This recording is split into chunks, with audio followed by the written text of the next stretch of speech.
who are, so to speak, taking you there and offering you signposts as you need them.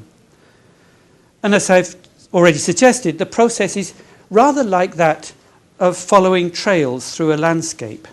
Each story will take you so far until you come across another story that will take you a bit further, and then another story that will take you a bit further on.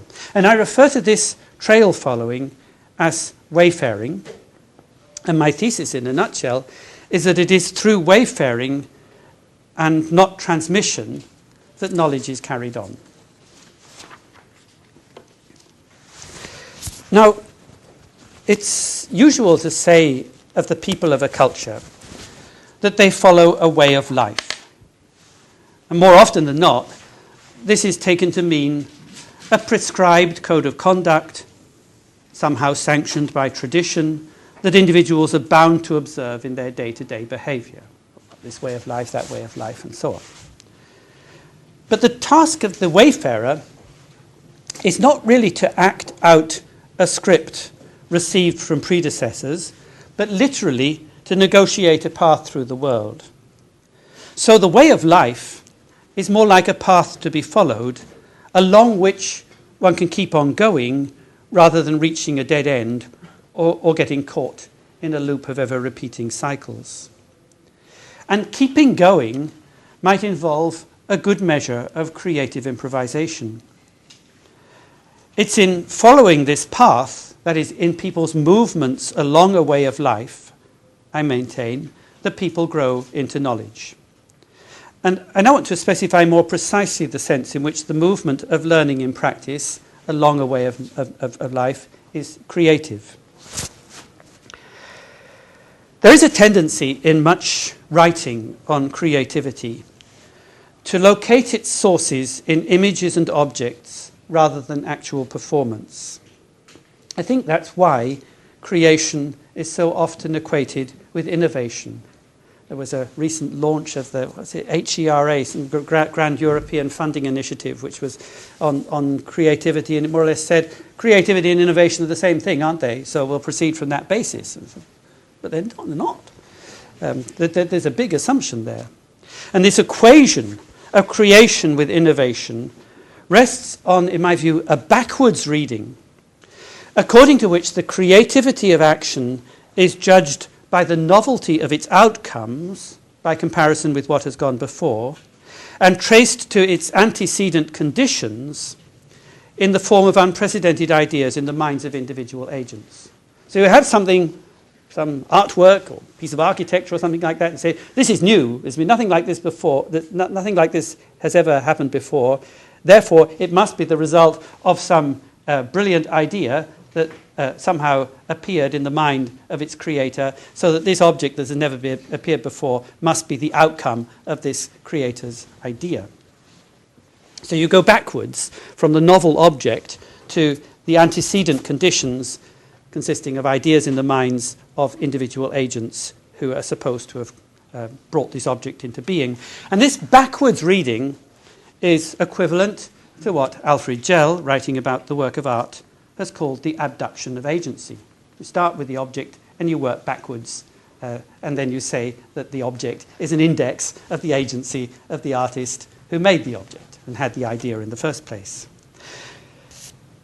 Creativity is accordingly opposed to imitation, which is regarded as simply running off replicas from an already established design. And precisely such a view underpins theories of observational learning of the kind, or social learning sometimes called, of the kind I've just described, which posit that knowledge is acquired through a process of transmission. If knowledge is acquired through transmission, literally, then creative innovation could only come about through the mutation or recombination of elements of transmitted design. Of course, that argument underpins all these analogies that are perpetually being drawn between biological and cultural evolution, between genetic recombination and cultural recombination. But if we understand creativity in that sense, if we think of creativity as the unique, unprecedented recombination of individual elements, this omits the creativity of the very process wherein every design is practically enacted. And to recover this generative dynamic, I think we need to read creativity forwards rather than backwards. Forwards in the movements that give rise to things rather than backwards from their outcomes. I think, for example, I think Gell is completely wrong in thinking of art as consisting of works which are the outcomes of ideas in the minds of agents. To create a work of art, the artist joins with the flows of materials and becomes part of a generative process that is part and parcel of that artist's life, as well as the movements of the materials that he or she is working with. And to read creativity forwards, then, entails a focus not on abduction, but on improvisation. To improvise is to follow the ways of the world as they unfold, rather than to recover a chain of connections from an end point to a starting point on a route already travelled. So an abduction of agency analyst would start with, say, here's a work, and here's an artist, and the artist has created the work, but now what you've got left is the work, so you can work back through a complex chain of causal connections to discover the agency of the artist and see how then the work is an index of that agency.